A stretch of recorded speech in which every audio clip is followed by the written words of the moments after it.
So, welcome, Rebecca. It's absolutely amazing to meet you, and it's fantastic to have you here. I'm just going to introduce you to our audience, and then we'll have a conversation. So, everybody, this is Rebecca Tolin, and she is a wonderful mind body practitioner, and she helps people recover from chronic fatigue, pain, and other mind body symptoms. And through teaching, coaching, and writing, she empowers clients to find deeper healing and meaning. She marries science, somatic meditations, and ancient wisdom in her healing work. And she's developed a system of healing from her 13-year journey with chronic fatigue syndrome, emphasizing the roles of emotions, stress, and the brain in persistent fatigue and pain. And she teaches people how to safely process emotions, regulate their nervous system, retrain their brain, and find self-compassion. So welcome, Rebecca. Amazing to have you here. It is so lovely to be here with you, Anna. I love what you're doing. So thank you for including me. Thank you so much. So, Rebecca, would you be up for sharing a bit of your own story with the audience so they know where you came and how you got to where you are? Absolutely. So I was a healthy TV news reporter in my early 30s when I went through a really traumatic event. Mm. And shortly after that event, I became really sick. I actually got these three viruses in a row and just thought, oh, this is some kind of really bad flu. But then my system completely crashed. I went from being a world traveler who was very active to hardly being able to walk around my house.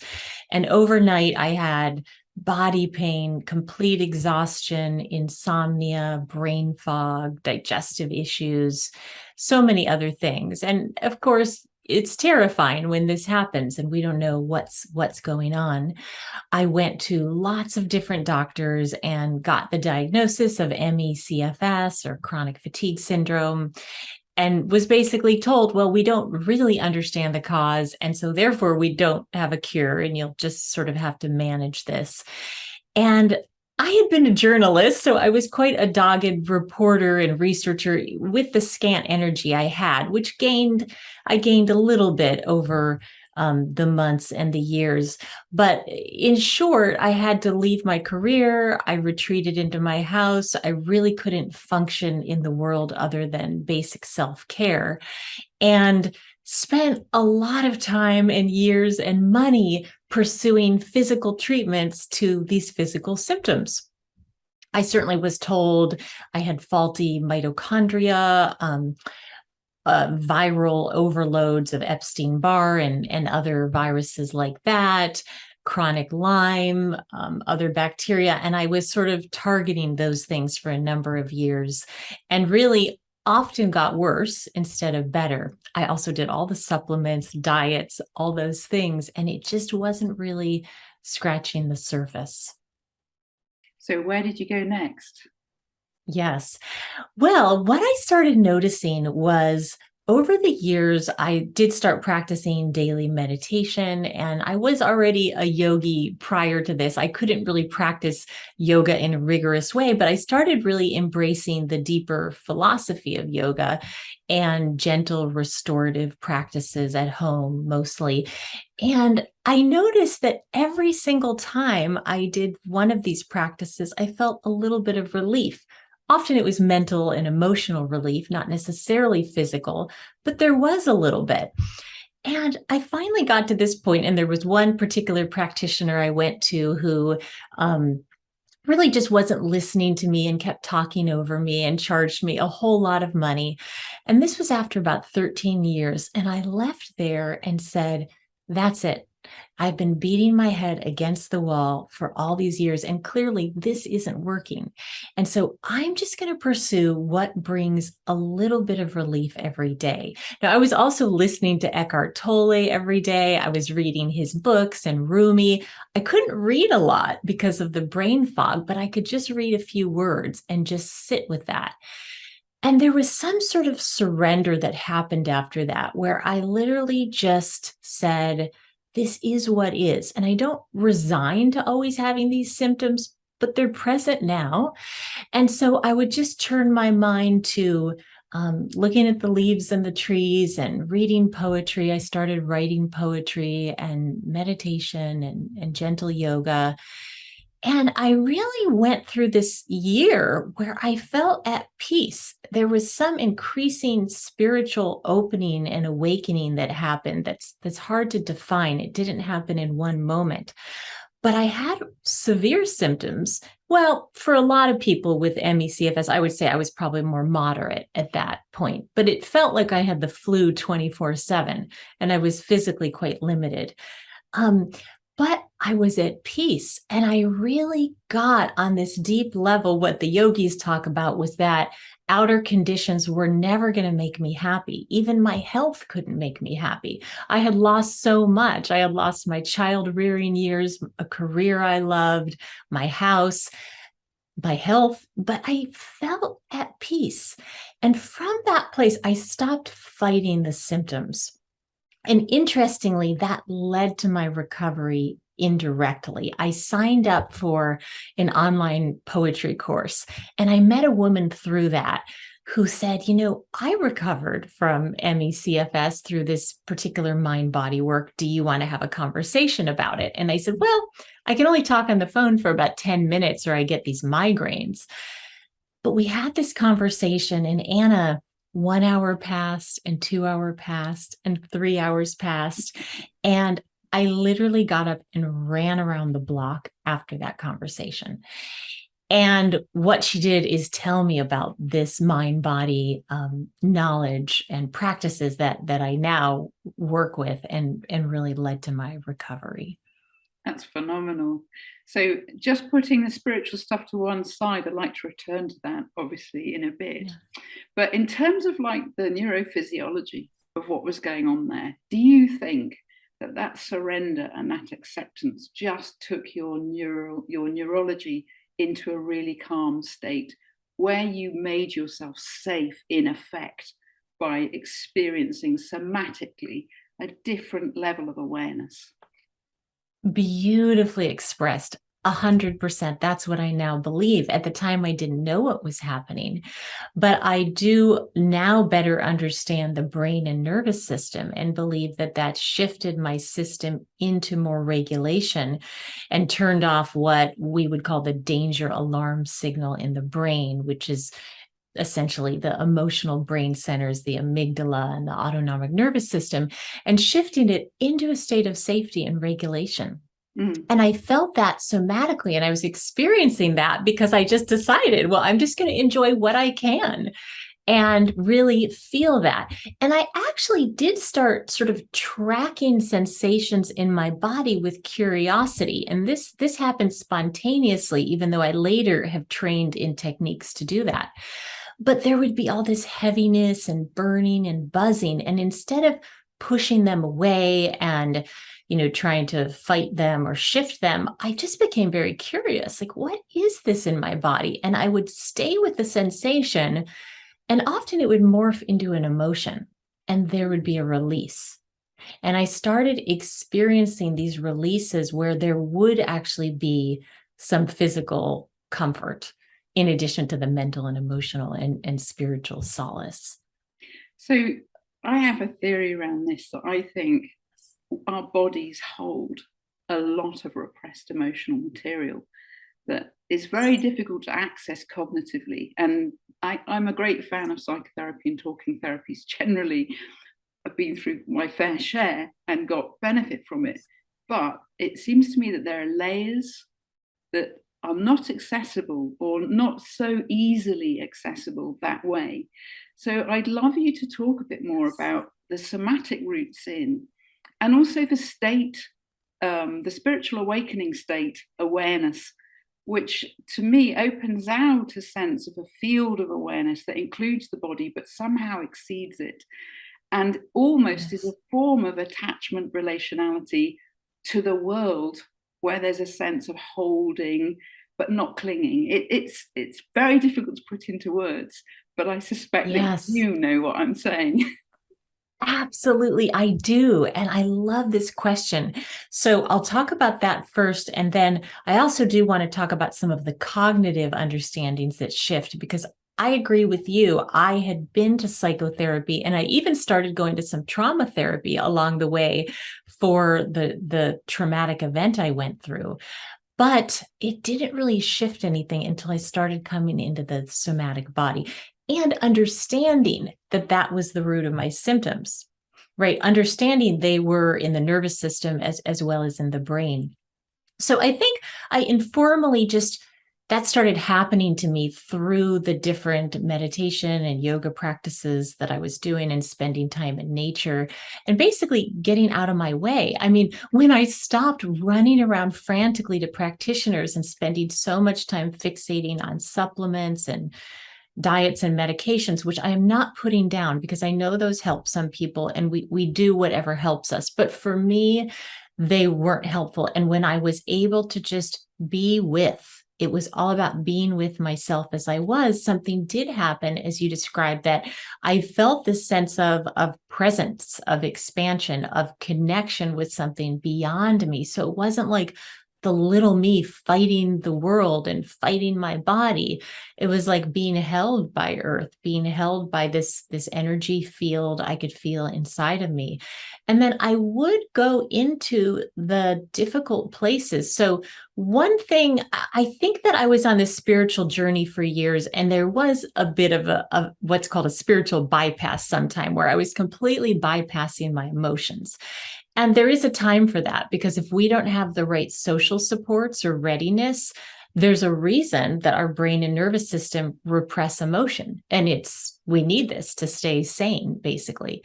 Um, but I really needed to start going into those sensations of the body and into those emotions and being with them. And that's where these releases would happen. I would sometimes shake or cry. I then later started working with a practitioner trained in the mind body work that this woman, Kathy, told me about, brought by Dr. John Sarno. He called it TMS, for tension myositis syndrome, but it was essentially just describing the brain and nervous system can generate any symptom in the body in the face of unrelenting stress. And it is a way to repress the emotion. In a sense, it's expressing physically instead of emotionally. Yeah. Yeah. Yeah. So it sounds, part of the kind of underpinning of what you're saying is that you got to a place where you felt safe or comfortable with your own discomfort.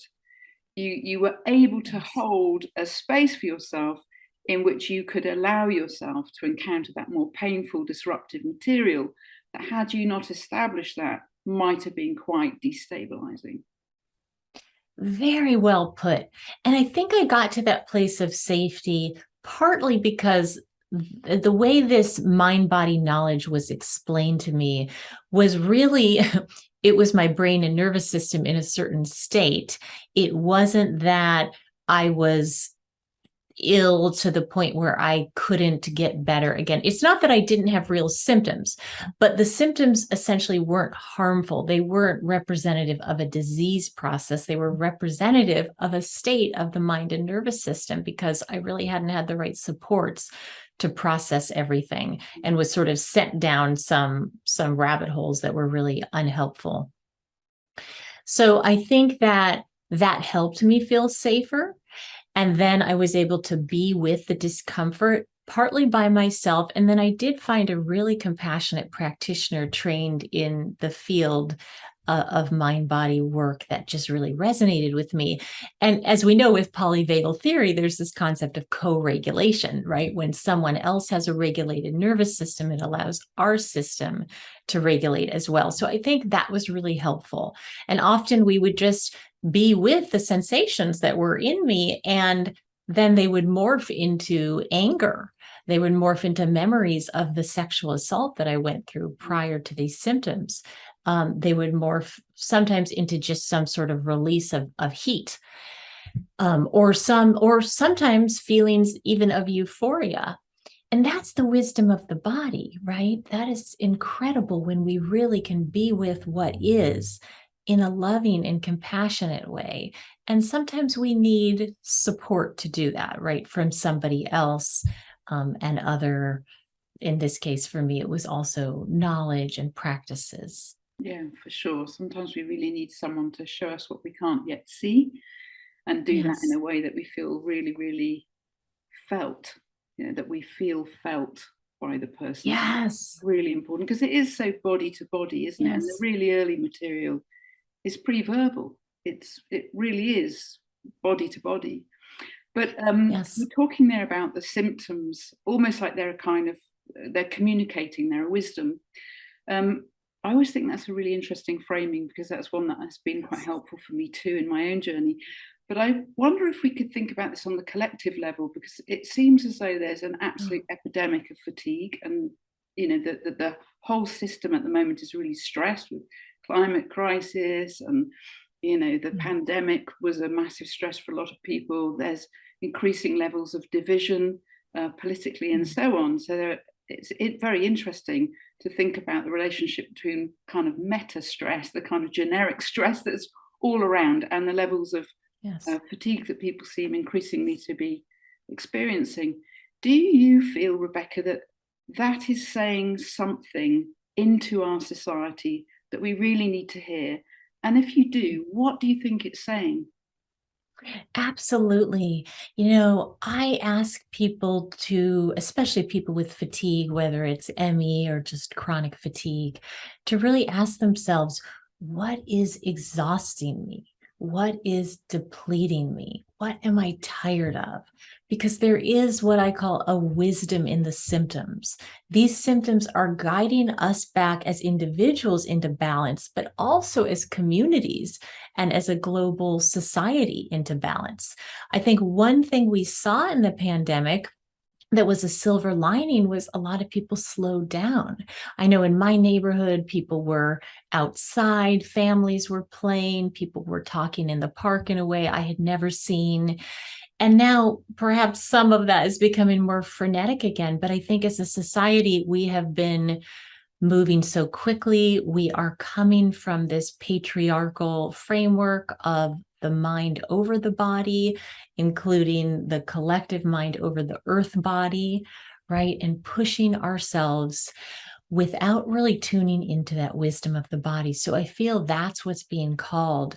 And even when I look at myself and clients I work with, which again is a bit of an individual vantage, but almost without exception, we see certain personality traits that lead to chronic fatigue. And it tends to be people who are very conscientious, do gooder, wonderful people in the world, but who often have such high standards for themselves, maybe a lot of self pressure, self criticism, people pleasing of others, perfectionism, and all these things that are coping strategies developed from childhood. So we don't want to beat ourselves up for those. There's a reason we developed them, but they can really exhaust the system and cause a lot of internal resentment and anger that we're holding in, we're repressing, which is another common trait. So I think both as individuals and as communities, I really see this call to how can I shift this question from what's exhausting me to, what energizes me? What lights me up? What supports me? And also, in turn, how can I energize, support, and enliven others in a way that's more of sort of a self sustaining feedback loop instead of something that is just depleting? Mm. And do you think I mean, I don't want to, glamorize fatigue or, you know, put any pressure on the community that suffers from fatigue, but it seems to me that there's a possibility that we also have an immense opportunity here as people who've encountered this to actually share something more broadly with the wider community. Yes, it's just so beautiful.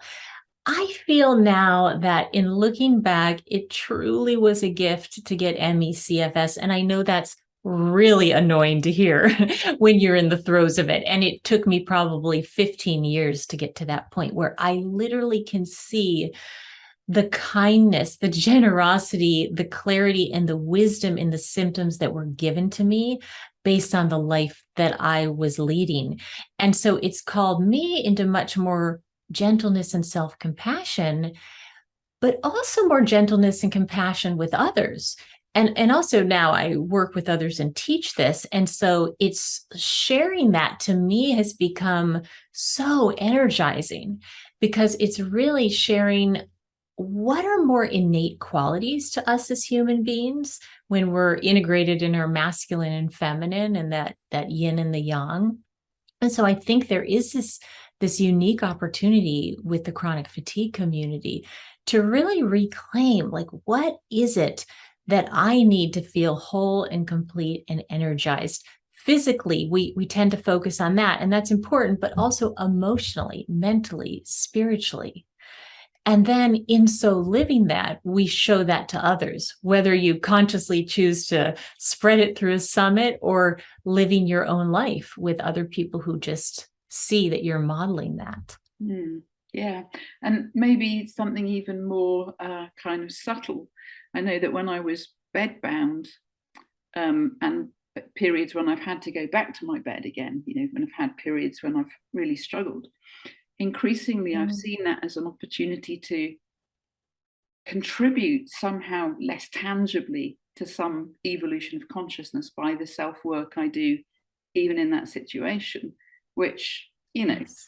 some people are going to be really, really fed up to even hear that kind of approach. I appreciate that. And I've been there, done that, got the t-shirt. But for me, authentically, that's what I've experienced. And this thing invites people, I think, to really drop in to a very deep level in the self. And when that happens, sometimes what you discover, as you said before, is that the little self is only part of who we are, and that there's something far deeper, far more transcendent than that, something far more alive and wise and knowing, that we contact in that. And to me, that's Yes. to me that's been one of the greatest things. And I would have to say, MECFS has been my greatest teacher.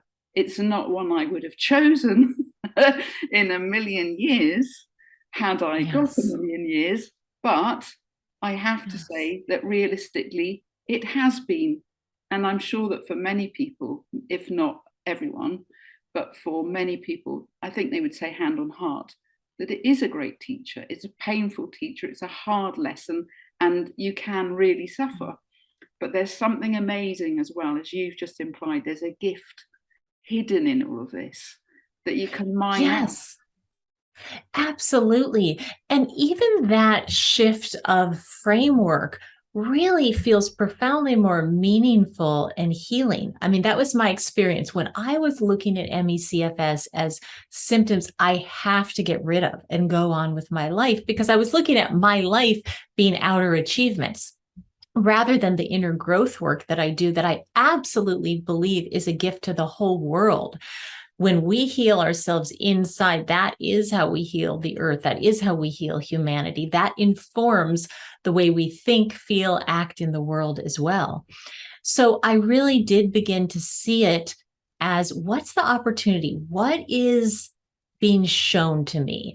And it was coming more into balance and alignment with my own authentic self. I mean, I did enjoy my career in journalism from the neck up, but I was totally disembodied, right? Just sort of like driving myself around with my brain and coming into just a more authentic, real experience of, who am I and what wants to be expressed through me.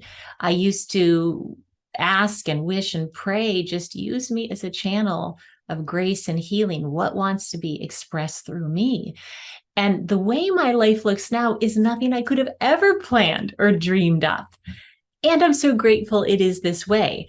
Though I agree with you, I still wouldn't have chosen it. If I could have gotten here without this, that would have been much better. But life sort of gives us what it gives us. And I don't think that's an accident. Mm. It really is showing us something that's out of balance and out of alignment. And again, we don't mean to undermine the severity of these symptoms. I know you had a really severe case I of did.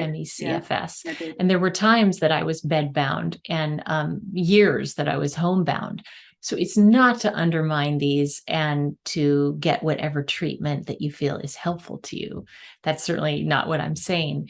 But yes, it added such a deeper dimension and healing energy when I was able to open to something broader. There's a bigger hand holding me. There's some sort of a, creator that has orchestrated this. And Yeah. even if someone didn't believe that, even if you didn't need to go to the creator, I think Yes. even the framing make Yes. allows for a safety. It allows for a sense of safety that's very different from the framing that says, this thing's my enemy, I have to get it out, get it out, get it out. There's a very Yes. different dynamic there, Yes. through the sense of acceptance and understanding the intelligences, plural, of the body. And I think Yes. one of the reasons why this is so multi-systemic, this condition, I have found, for example, viruses are key, toxins are key, mold infections can be key, dietary issues key. It's so multi-layered. But I think one of the reasons it's so multi-layered is that the body itself is such a complex set of intelligences. So you've got like the mitochondria doing their thing, communicating with the gut microbiota and all of that. And I believe it's true to say that a sort of negative thought or emotion puts mitochondrial DNA into the bloodstream where it's not really meant to be in 3 seconds. So what we're talking about is incredibly material as well. Whatever people think Yes. about the relationship between spirit and body, I don't necessarily buy a binary there, but I think that there's Yes. an incredible intelligence and an incredible intimacy here between the body and everything around the body. So the local environment, Yes. food you eat that carry, messages from plants into the system and all the rest of it. It's really fascinating to think of how networked or connected we are, and what an insight we Yes. get through this illness into that as well. Oh, absolutely. And our brain and our nervous system specifically are picking up on cues of safety and danger in the environment all the time. So what I began to find was it was essential to surround myself with cues of safety, which for me was nature and poetry, but it's different for different people. And really limit cues of danger, including things well-meaning people were saying about how sick I was or how broken I was or how viruses had gotten into my brain. I mean, that actually made me feel much less safe and my symptoms got worse. So for me, I had to just pay attention to the things, and I made a conscious choice, the things that made me feel relieved and safe. And we do know with neurobiology that literally shifts the state of the brain and nervous system. The brain and nervous system control and regulate all the other systems and organs in our body, right? So our immune system, our endocrine system. So when there's this sense of safety and regulation, our body can find homeostasis. It's always trying to find homeostasis.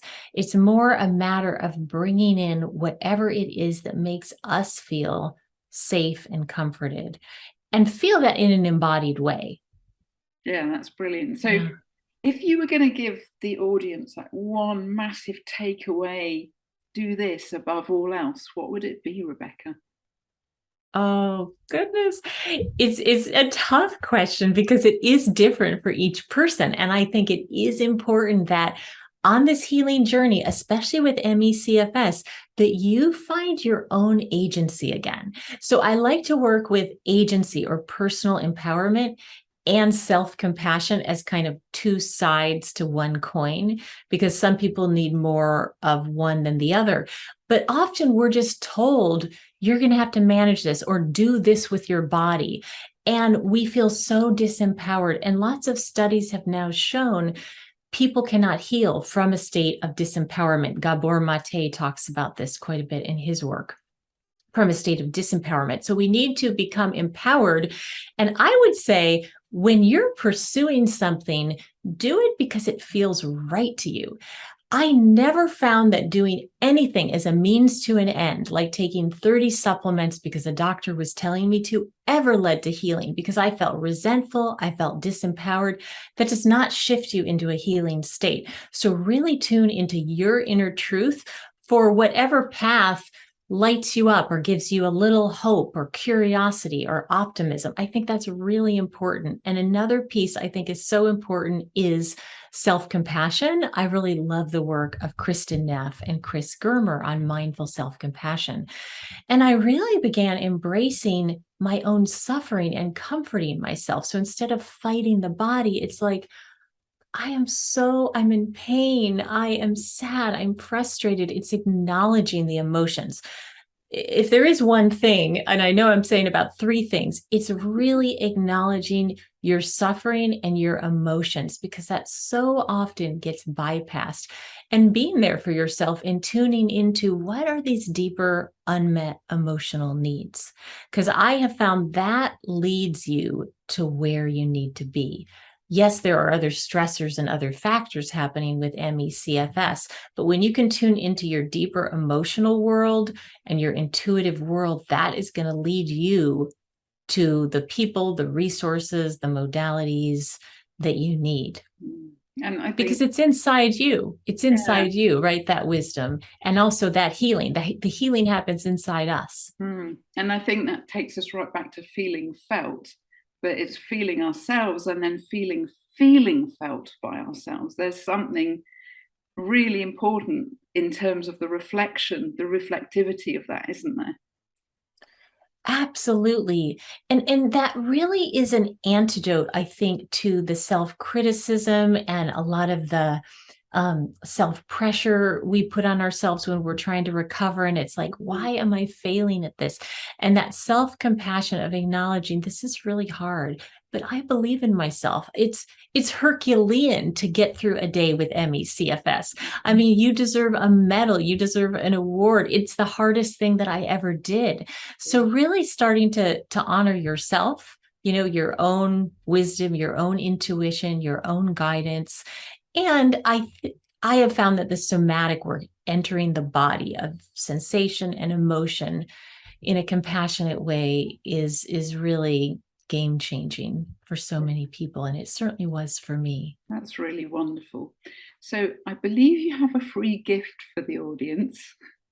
Yes, well, perfect segue, Anna, because it is a somatic meditation, and it's something called somatic tracking, where we're tracking sensations in the body through a lens of safety. So when you can sort of reappraise the level of danger of these symptoms, when you can be with them, and this meditation will guide you with some safety messages, but sort of tracking them in a mindful and curious and open way, it actually retrains the brain that the sensations are safe and your body is safe.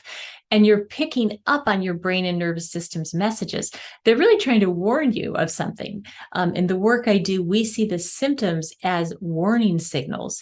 And yes, the brain and the nervous system have a heightened sense of perceived danger where there isn't. So this meditation sort of helps retrain them that actually it's okay and you can be with the discomfort that's present. That is wonderful. Thank you so much, Rebecca. It's been absolutely amazing to have you. Everybody, the link for that free gift will be down below the video. When this is all released, you've got 48 hours to snap it up. So get in there and find out a bit more about Rebecca's amazing work. And thank you all for being here. So thank you and goodbye. Thank you. Thank you, Anna. Thank you very much, Rebecca.